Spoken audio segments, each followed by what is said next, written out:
Alright, here we go. This here is part 3 of my series covering Mortal Kombat. If you haven't seen the ones on Mortal Kombat 1 and 2, you can find them linked in the description.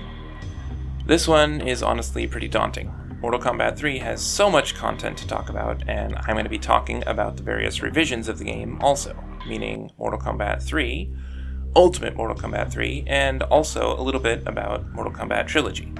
So, I have to admit, I don't think I played base MK3 very much, but I did at least try it enough to know that something was off. When you think of Mortal Kombat's poster boy, who comes up in your mind? Well, there's no Scorpion in Mortal Kombat 3. I remember playing it once or twice as a kid and thinking, hey, where the hell is Scorpion? Why is this dork-ass wearing Sub-Zero's gear? Stuff like that. Yeah, so after the first couple of entries where the ninjas were the coolest and most popular characters, the team thought, yeah, let's take those motherfuckers out. They did let Sub-Zero stay, but they took his clothes off and they made him defect from the Lin-Manuel Quay. So yeah, they changed things up quite a bit. Mortal Kombat 3 plays a bit faster and better than 2, but I feel like this was the series' first maybe misstep. It's not that it's all bad. No, I think MK3 is a really fun game, but they took out the cool guys and they took away the really clean and unique backgrounds in favor of these more urban, city-looking things, and the first impression was just a little mixed is all I'm saying. It does technically have better graphics and a more memorable soundtrack and a bigger roster and a whole shitload of lore. It's just things like the colors not sticking out as much as they did in 2, and the setting being a little bland, and obviously, the roster in Base 3 being a little whack. In Mortal Kombat 2, they kind of touched up to sprites to make them look really good and cohesive against the backgrounds. 3 has a much more digitized look and 3D rendered backgrounds. They were getting to the point where computers were able to do more cool stuff, and a lot of other competition was springing up around the mid-90s that was embracing early 3D graphics. Mortal Kombat 3's team used 3D graphics, but only for backgrounds. But personally, I think these kinda look like shit compared to the older stages. Mortal Kombat 1 and 2 were heavily inspired by Asian martial arts stylings, but 3 went into like this techno, urban, modern setting. This is reflected by the soundtrack, the backgrounds, and the characters too. Like, what is this? Cyborg guys? This got like an unmasked, plainclothes Sub-Zero? That freaking cop. You're fighting down in like a subway station? What is this, bum fights? I don't know. Anyway, the tone isn't really as cohesive as in the previous entries. Also, remember the goofy shit-o-meter? Well, they cranked that bitch up all the way this time. I like plenty of goofy shit, but they got a little too silly, even for me here. So Mortal Kombat is a little weird for me, like I said. I do remember having the base game on Super Nintendo at least for a little while, because I remember my initial impression. But I can't say for sure that I played Ultimate MK3 until it came out on the Xbox 360 marketplace. I've since come to appreciate it the most out of all the revisions. I think it's the common consensus that Ultimate MK3 is the best version of classic MK. But MK3 was a pain in the ass for some reason for me to record this time. First of all, the PC collection that I'd been using for the first 2 started randomly freezing up for some reason, so I started looking into alternative options. I remembered that I had bought UMK3 on the Xbox 360 in like 2007 or something, and so I decided to see if I could find that one.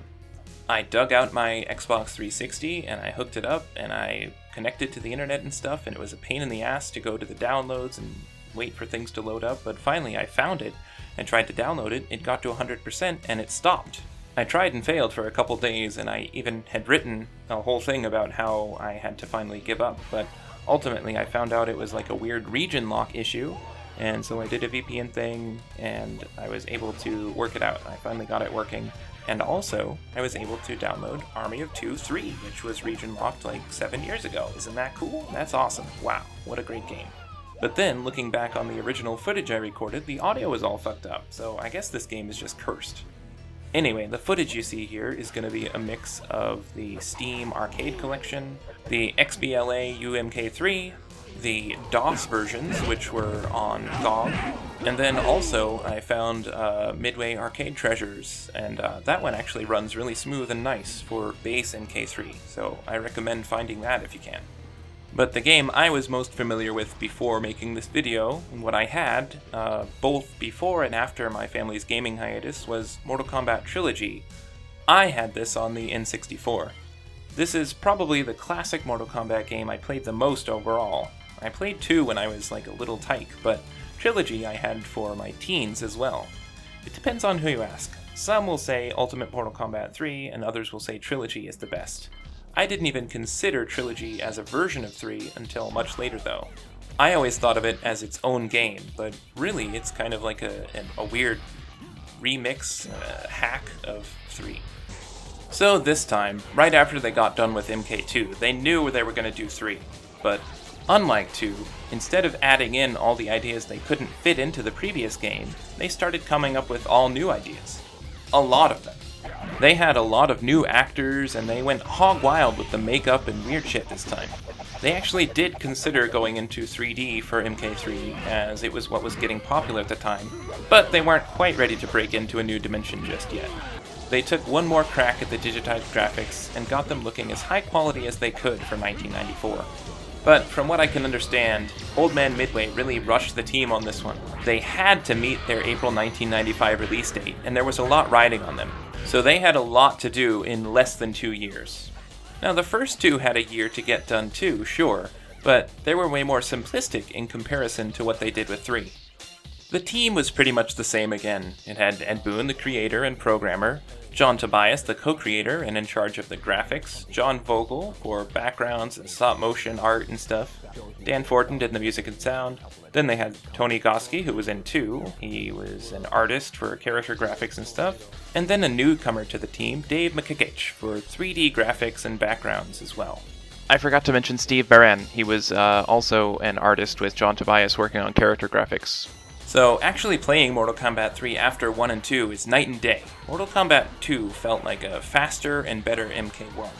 MK3 feels like a true sequel with an excellent first impression, with its super fast speed and awesome presentation. There are way more moves, characters, meters, it's got a combo counter to tell you how many hits you've landed, it's got a run button and a stamina meter for people who thought the Defender had too much of an advantage in 1 and 2. It's very fast and aggressive compared to its predecessors. For people who are used to modern fighters with lots of gauges to keep an eye on and big elaborate combos, this is a much better game suited to your tastes. It's not really good for loosening up and getting creative though. The combos are the combos for the most part. You can see plenty of people who have labbed out crazy shit over the years by fucking around with the systems, but to the average player, you're going to rely on the dial-a-combo system for most of your damage output. These are pre-made strings of buttons that can't be interrupted once you land the first hit. The only thing is, you can pretty much just find your character's longest combo and keep trying to hit it over and over again. It looks cool, but maybe not after you've done the same button sequence 100 times in a row. You can do a lot more launchers and pop-ups though, so there's at least some variety. In single player, there are also different difficulty settings for the first time that the player can choose. This is where you can choose your destiny. Something I remember hearing a lot when I was little. Basically, you're just choosing how many people to fight. There are 3 different difficulty levels in 3, or 4 in Ultimate 3. You won't be fighting everyone, but you can fight a lot of them. Endurance matches are back too. The kind of weird thing is that on my first playthrough this time, I steamrolled right through them, and then on my second playthrough, I got my ass handed to me in the endurance match, so go figure. There were also some other game modes. For Ultimate Mortal Kombat 3, they had 2-on-2 combat and 8-player tournament games too. Again, you'll have the most fun playing this with a friend. The AI absurdity is off the rails in 3. Here's a part where I do have to mention some differences between 3 and Ultimate.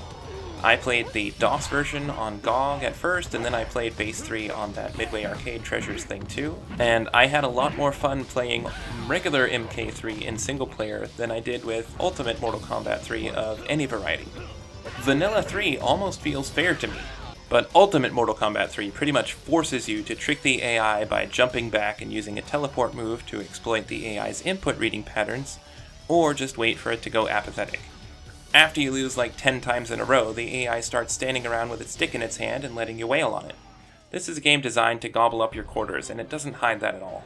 When you do beat the arcade mode, you get different stuff too. In Ultimate MK3, you get to choose whether you want your character's ending, or to fight Noob Saibot, or see a fatality demonstration, or even play Galaga. There's some neat stuff in there. In competitive multiplayer though, I think all versions, even base MK3, are a blast. There are so many things to see and goofball finishers that will entertain you for a long time. Fatalities were of course a series mainstay by this point, and so obviously Mortal Kombat 3 had to keep those around. Fatalities, friendships, and babalities from 2 were all included, along with all new stage fatalities. On top of all that, you could also perform a mercy at the finish him screen. This was a way to be nice and give your opponent a second chance, or maybe just a way to taunt and be a dick. Then, after doing that, you'd be able to kill him again and do an animality. This was one of those absurd things that came out of nowhere. So, Nightwolf turns into a wolf. Fitting. Kano? Well, he was Japanese originally, but the movie made him Australian going forward, and so I guess, yeah, he's a spider. Sub-Zero turns into a polar bear. Okay, I guess that makes sense, and so Scorpion's gonna be a... what the fuck? And then Reptile's gonna be some kind of... Hey, wait a minute. I guess they just couldn't render a Scorpion. I give up. There was even a shittier looking Liu Kang dragon. Look at the arms floating there. Pathetic. I remember these from my childhood, so I guess I definitely had the Trilogy on N64 when I was younger because they weren't in the Super Nintendo version. A lot of these just feel like throw shit at the wall and see what sticks. Even the fatalities, like, a lot of them are creative, but there are some really stupid, crazy ones, like Big Boot, and this head inflation thing, and, like, some of these others are still creative, I like them, but there are a lot of them that are just simple and really stupid looking. According to the 2011 Guinness Book of World Records Gamers Edition, Mortal Kombat 3 had the largest promotional campaign for a video game ever. The game came out in arcades in April of '95.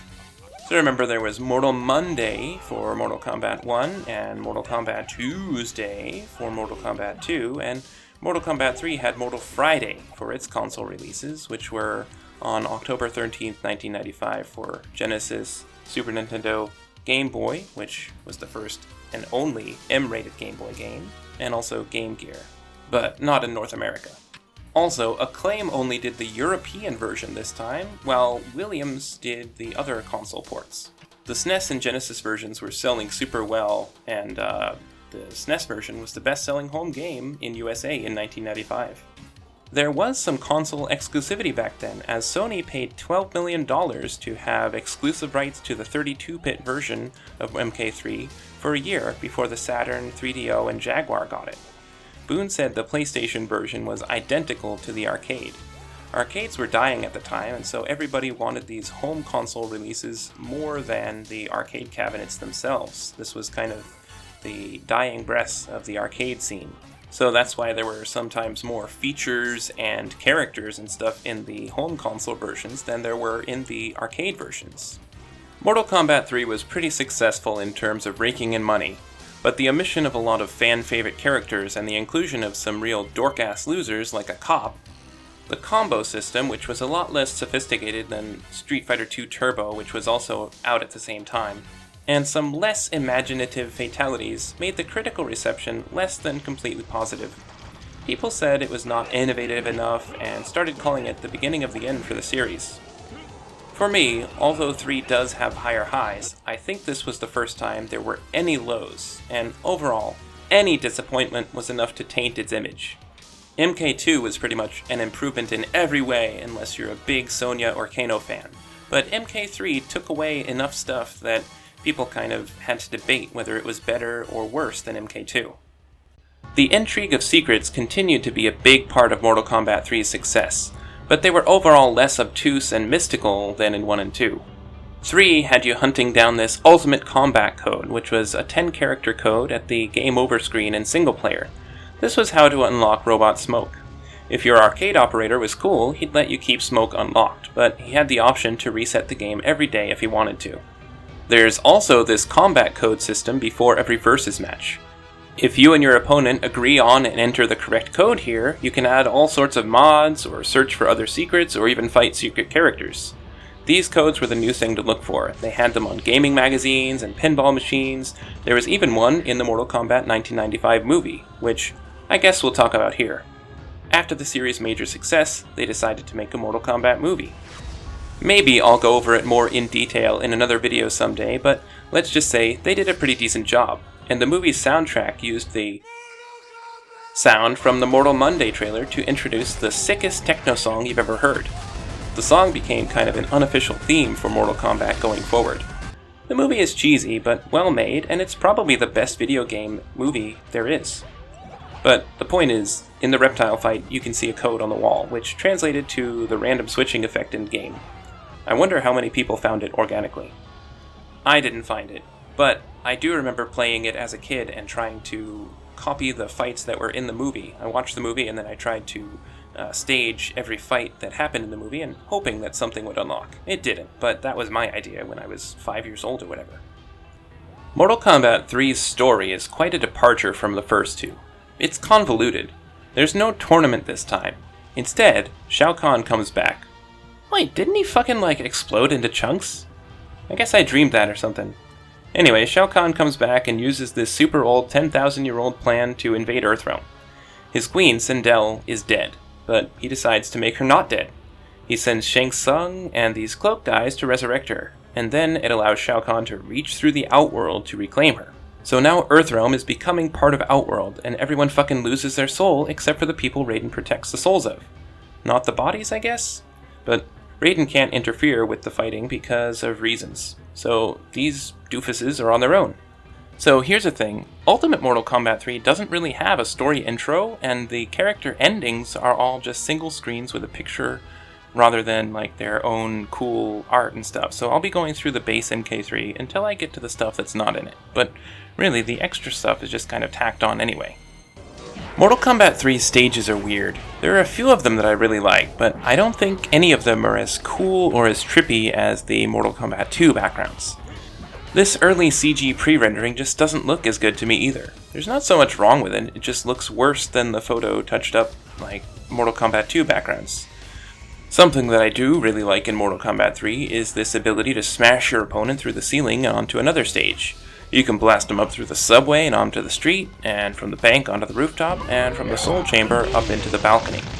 The subway here has Boone and Tobias' names on a sign. If you do manage to stay down in the subway for the whole match, you can do one of the 3 new stage fatalities down here. Check it out. A lot of the stages are just kind of normal looking places though. The street is a street. I always like the vibe here, and it also has kind of a remix of the courtyard theme from Mortal Kombat 1, but at the end of the day it's just a street. Same with the bank. It shows Shao Kahn's building in the background, but it's a bank, and the rooftop up above it is a rooftop. There's a bridge. It looks kind of like the street. One of the more imaginative looking ones is the Soul Chamber, and we see a tornado of souls back here. That's pretty cool. We have the temple, and then the graveyard is kind of cool and unique because it shows the names of all of the team members on the headstones along with the game's release date. It also shows over here Cage, which means he's dead. We'll talk more on that in a second. On the console versions, it had different dates. We have Shao Kahn's bell tower over here. That's another stage fatality. And a kind of funny bit of trivia here about the graveyard and the bell tower were that they were going to kind of pull a Hideo Kojima and feature Boone and Tobias' names even more prominently over everything. They were going to be called the Boone Yard and Tobias Tower, but people started criticizing them for putting their name out there too much, and so they were changed to more generic names. We've got the balcony here. This is where you fight the sub-boss this time. There's also a new pit, Pit 3, and this time it's the final boss stage too. I think this stage fatality is the ugliest one. It has these spinning blades down at the bottom, but I don't think they look that great. This one has stages for the hidden characters too, such as Smoke's Portal and Noob's Dorphin, but these are only for their respective hidden characters. So then a little bit about Ultimate. From April, the original vanilla release, and then October is when Ultimate came out. And Ultimate added a couple new stages, and it took out the bank for some reason. Now we have Scorpion's Lair, which adds a new fatality as well. Jade's Desert, which follows up on one of the character endings we'll talk about in a little while. We have the Cavern, we have Lost, and Waterfront. When we talk about Trilogy, it has pretty much every stage from Mortal Kombat 2, 3, and Ultimate, and also has Courtyard, but with Shao Kahn. It has Goro's Lair, it has the Pit, and the Pit Bottom from Mortal Kombat 1. Alright, so here we go. The characters in Mortal Kombat 3. First, who didn't make the roster in 3? There is no Raiden, there was no Johnny Cage, no Baraka, no Kitana, and no Melina, also no Scorpion. Kano and Sonya were back after being absent from 2. One kind of big bummer for consistency was that a lot of the actors from the first 2 games had royalty disputes over the console releases' use of their likenesses. Daniel Pesina, who did a lot in 1 and 2, was fired from Midway. This was true for a lot of them, not just Daniel Pesina. What I believed for a while, and a lot of people did, was that he appeared in a Bloodstorm ad, and I thought that was what got Johnny Cage taken out of the game, but that wasn't true. He actually wasn't in the game because Motaro killed him. So Daniel Pesina was out, and his brother Carlos Pesina, who was Raiden before, was also out, but this was actually due to him being in another game, the ill-fated Tattoo Assassins. But Carlos still did work for Midway. He was just taken out of the game, maybe as punishment for being in Tattoo Assassins? I'm not sure. Hosung Pak, Philip Ahn, Liz Malecki, Catalin Zamiar, and, as I said, Daniel Pesina were all replaced by new actors. First up was Carrie Hoskins, who took over the role of Sonya. Sonya's story this time is that after being freed by Jax in 2, she tries to tell the government that Outworld is coming, but, the government totally sucks, and so she fails. John Turk took over the role of Sub-Zero. In this one, he's marked for death by the Lin Kuei. He's got to watch out for extermination quads and some Lin Kuei robots, too.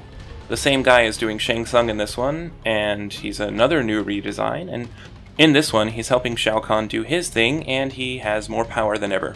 And then Eddie Wong is taking over Liu Kang, and in his story, he's the biggest threat to Shao Kahn after beating his ass in 2.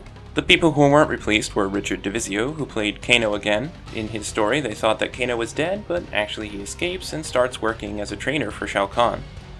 He also played Noob Saibot. In Base 3, he's just a blacked-out Kano, because there were no ninjas allowed in Mortal Kombat 3.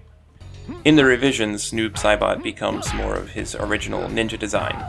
Anthony Marquez reprises his role as Kung Lao, and in this story he was gonna remake the White Lotus and train a bunch of new people, but he can't on account of everybody being dead and the invasion and stuff.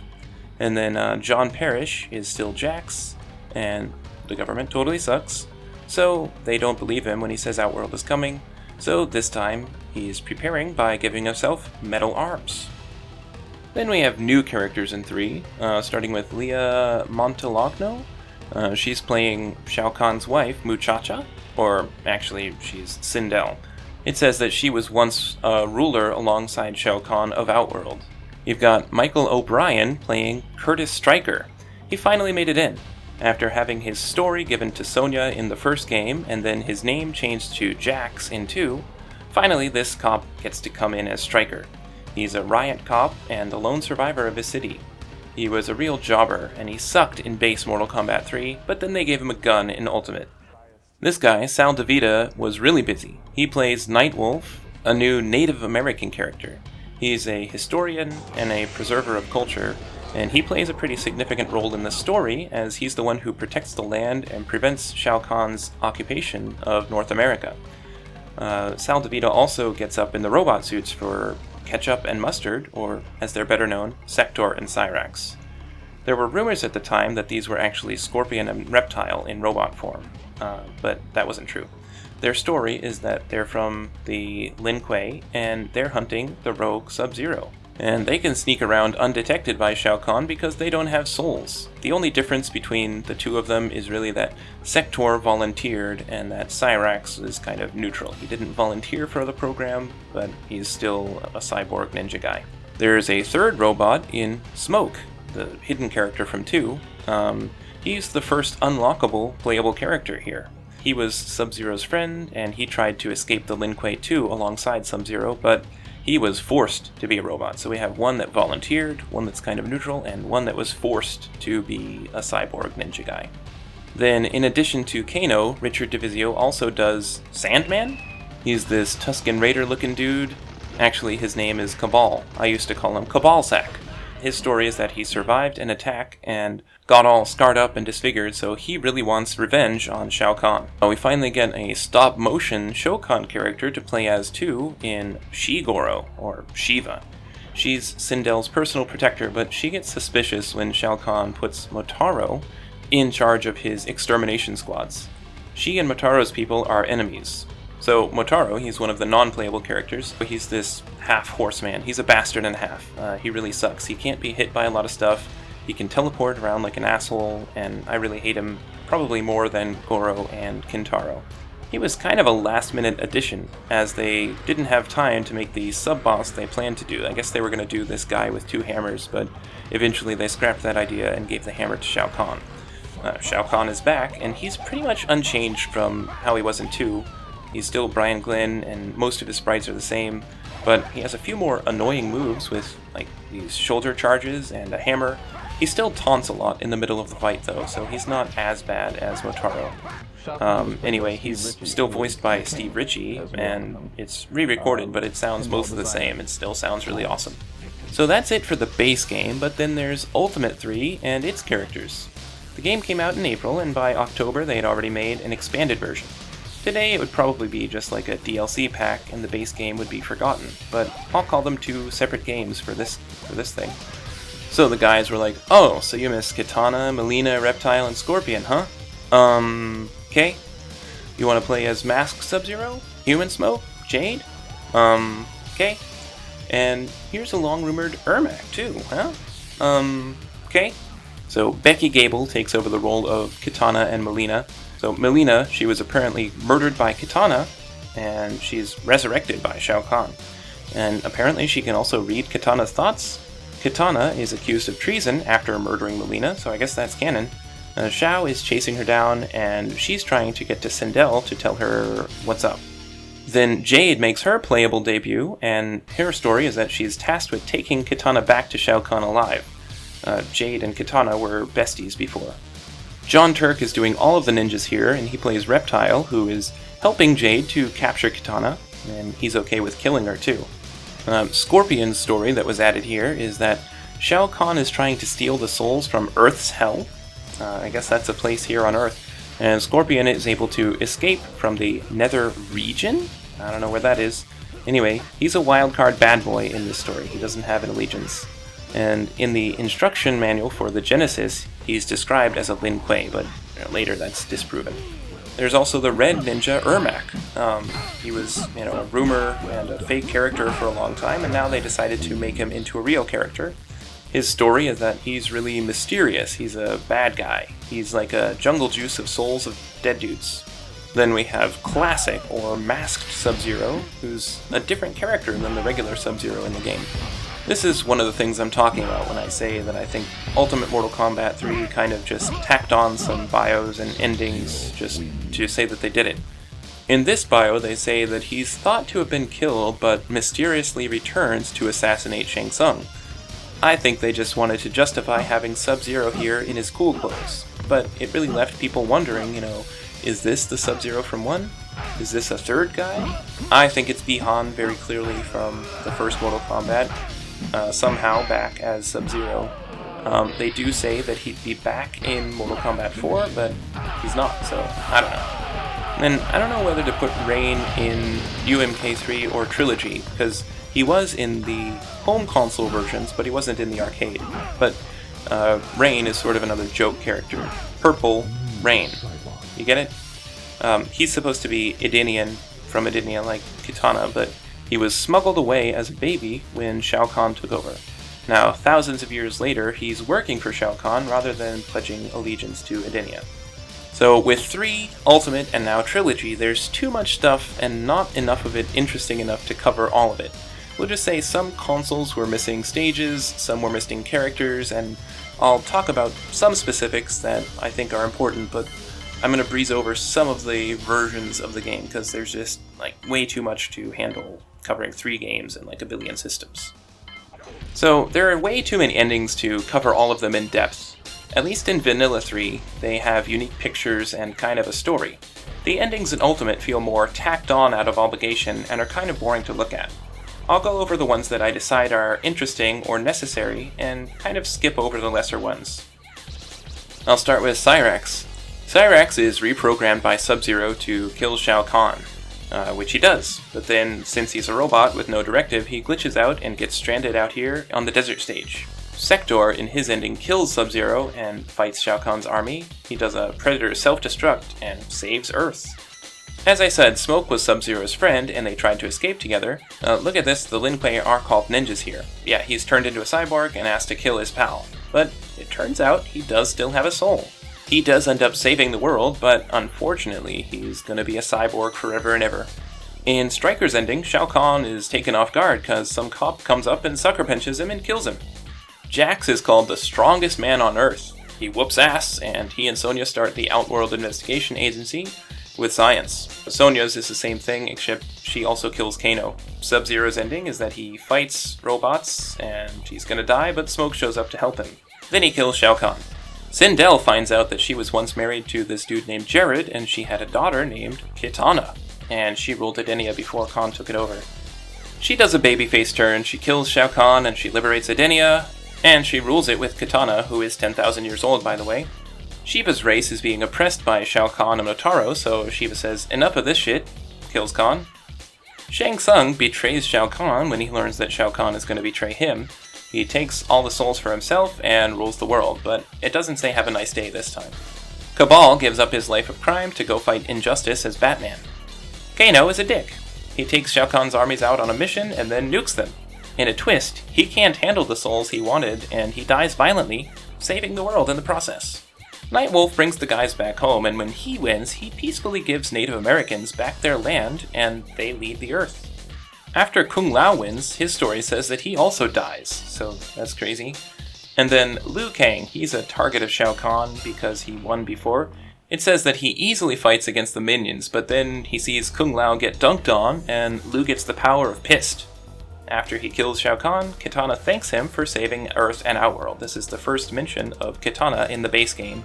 Then we have the ultimate endings with Kitana. She survives an assassination attempt and joins Jade to turn Sindel in and kill Shao Kahn. She becomes queen with Sindel, so it's pretty much the same thing. Jade's ending is pretty much the same thing. She helps Kitana fight against Reptile, and then she's the one who kills Shao Kahn. But if Reptile wins, he kills Kitana, and then he goes back to Shao Kahn expecting him to keep up his end of the bargain. I guess he said he would resurrect Reptile's race, but Shao Kahn is a bitch. So Reptile kills Shao Kahn, but by killing him, he loses his chance of ever getting his race back. Scorpion, after escaping Hell, he's enlisted to Shao Kahn's army, but because he vowed to protect Sub-Zero at the end of 2, he kills Shao Kahn and he has to go back to Hell. But he'll be back. Melina does another tag team with Baraka, and they take Kitana and Sindel hostage. Then they use the girls as ransom to force Mortal Kombat 4, so Baraka can be the ultimate Mortal Kombat champion. Ermac is kind of self-aware. He says that he wants to prove his existence, and he also announces himself for Mortal Kombat 4. Bi-Han is revealed to be the first Sub-Zero, and it says he'll be back in Mortal Kombat 4. See a pattern here? Human Smoke is given a what-if ending where he escapes his robot body. He goes into secret training until Mortal Kombat 4. Then we have Rain, who starts out fighting for Shao Kahn, but he's turned by Kitana too. He learns that he was the son of an Indian soldier who was killed by Shao Kahn, so he gets angry. Now, there's this tidbit here about him going missing during attack, but I don't know, in the end, he kills Shao Kahn to prove his allegiance. Then we go way wacky with Trilogy, who had to justify the characters being in it somehow, so they just made up some bullshit and put it in there. I don't think any of this is canon or even meant to be taken seriously. Trilogy wasn't even an arcade game, it was only on home consoles, so it's kind of a mishmash of different things. With Daniel Pesina gone, they brought in Chris Alexander to play Johnny Cage. In his story, he was killed in battle, but he somehow cheats death because his path to the afterlife was blocked, so he gets to be alive again. Once he's restored, he finds out that killing Shao Kahn will kill him too. But knowing that, he goes forward anyway and says goodbye and floats up to meet Jesus. Noob comes from the darkest region of reality called the Nether Realm. He's part of the Brothers of Shadow and worships a fallen elder god, and he's sent as a spy. His Netherrealm leaders order him to work with Shao Kahn, gain his trust, and go to Earthrealm. Then he kills Shao Kahn and allows a fallen elder god, Shinnok, to take over the realms and strike back against the elder gods who banished him. So this is kind of Shinnok's introduction here. They explain Baraka's absence by saying that he went to stop some squabbles in Outworld. When he comes back to the game, he fights for the bad guys. but he doesn't stop the Earth guys, so he gets afraid that Shao Kahn's gonna kill him. So after he helps to kill all the Earth guys, he kills Shao Kahn, and then he goes back to being a nomad. I gotta mention that they gave Baraka his sick, blade spin move that was absent from the other game. I guess the sprites were in MK3. This move was too overpowered for a game like Mortal Kombat 3, but Mortal Kombat Trilogy is just throwing shit at the wall, so they put it back in there. Raiden, or actually this is exclusively a console game, so Raiden with a Y, his sprites are recycled from Mortal Kombat 2, and then there are new sprites also provided by Salta Vita.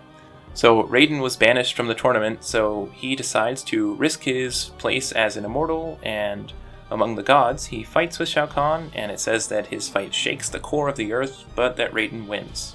Then there's Goro, who I didn't remember playing as because I only had the N64 version, but this is the PC version, which is also kind of the PlayStation and Saturn version. It's the same thing. You can play as Goro, but he doesn't really have a bio. Same with Kintaro. Both of them, you just have to read their Mortal Kombat 1 and 2 bios, I guess. Same with their endings. They don't have endings. Motaro is kind of introduced. He's a Centurion, and he's been fighting with the Shokans. He's the captain of the extermination squads. They were real creative with this ending. Motaro wins. This is the same with Shao Kahn. He doesn't really have a bio in the game, just the opening thing, and his ending is also Shao Kahn wins. Real creative. In terms of presentation, Mortal Kombat Trilogy feels like a weird ROM hack, and it kind of is. I keep comparing it to Street Fighter, but it's like a Street Fighter Rainbow Edition. This is messed up. You can play as Mortal Kombat 2 Kung Lao and Jax, Mortal Kombat 1 Raiden and Kano. You can play on Mortal Kombat 1 and 2 stages with slight alterations. It added this aggressor meter, which I guess just gives you a slight damage boost. This is also where brutalities were introduced, which in Trilogy were a long string of hits that ended with your opponent exploding into mannequin parts and dog bones. The soundtrack of Trilogy is just Mortal Kombat 3 slowed down and toned down a few octaves. Now, growing up, I only had the N64 version, which did have a 3-on-3 mode, but it took out several of the things that were in the more superior versions. This is why I remembered this kind of super version of Sub-Zero, who has all the moves of masked and unmasked Sub-Zero. The N64 also had a female version of Chameleon, which I guess I didn't mention. Chameleon is this combination of all the male ninjas, or in the N64 version, all the female ninjas. Now I have this PC version, and it's faster and isn't bogged down by the load times on the PlayStation, so as far as I'm concerned, this is the best way to play Trilogy now. Get it from GOG.com. There are lots of other versions that I'm not really going to go into detail here because this video is already super long, but if you're curious, I'd recommend looking up P&D K&M's video that just dropped while I was making this if you want more details about Mortal Kombat Trilogy. But overall, it really just does feel like a goofy time, not to be taken too seriously in terms of story or competition, but a good time nonetheless. Like, look at this. This is a Mugen fan game. Can you really spot the difference between regular Mortal Kombat Trilogy and this weird Mugen game? Not really, right? I mean, they added a bunch of weird stuff to both of them, and some things just look off, and that's how Mortal Kombat Trilogy was already. So if you want to play Mortal Kombat 3 or any of these versions now, what can you do? Well, there's Mortal Kombat Advance on the Game Boy and Ultimate Mortal Kombat for the DS, which also added puzzle combat. There's these DOS versions on GOG, which I would recommend actually, they're not so bad. You can get an arcade 1-up cabinet, which is pretty cool.